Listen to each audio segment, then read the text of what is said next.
Hi guys, welcome back to my channel Shivali की बातें। आज हम बात करेंगे बेटी का कन्यादान। चलिए शुरू करते हैं। सबसे पहले हम बात करेंगे माता पिता की। हमारे देश के हिंदू धर्म में सबसे बड़ा दान कन्यादान माना जाता है।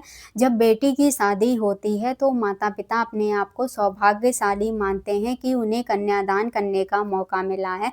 माता पिता कहते हैं, हमने अपनी बेटी का कन्यादान किया है, हमें मोक्ष की प्राप्ति हुई है, हमने बड़े पुण्य का काम किया है। लेकिन शादी तो बेटा और बेटी दोनों की होती है, तो सिर्फ बेटी का ही कन्यादान क्यों होता है।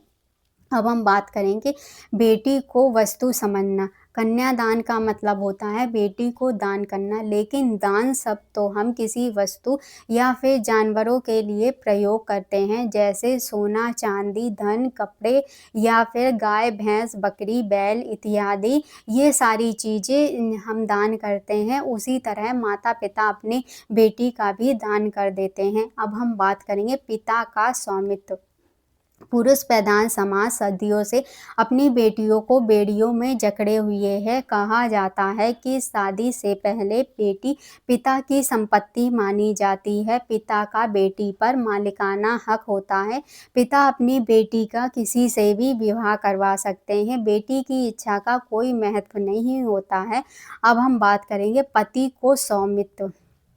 जब बेटी की शादी होती है तो माता पिता कन्यादान के समय अपनी बेटी का हाथ दूल्हे के हाथों में सौंप देते हैं। कन्यादान का मतलब होता है कि माता पिता का अपनी बेटी पर शादी के बाद अब कोई अधिकार नहीं है, यानी बेटी पिता के मालिकाना हक से पति के मालिकाना हक में परिवर्तित हो गई है। अब जो पति कहेगा वही बेटी करेगी। अब हम बात करेंगे बेटी की।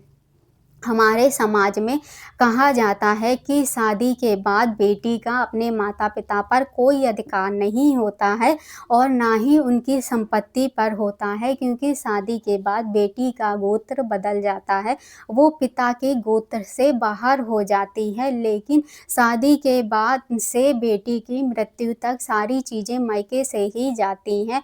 समय के साथ बदलाव आया है। हमारे देश का कानून कहता है कि माता पिता की संपत्ति में बेटा और बेटी दोनों का अधिकार होता है। अब बहुत से माता पिता हैं जो अपनी संपत्ति बेटा और बेटी दोनों को देने लगे हैं। अब हम बात करेंगे परिवर्तन की।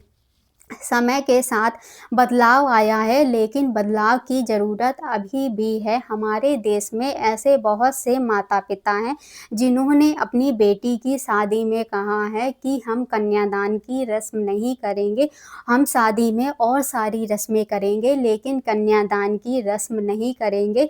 हम अपनी बेटी को दान नहीं कर सकते हैं। बेटी को बेटी रहने दें, उसे दान की वस्तु ना बनाएं। आज का वीडियो यहीं पर समाप्त करते हैं। मिलते हैं अगले वीडियो में। इस वीडियो को पूरा देखने के लिए धन्यवाद।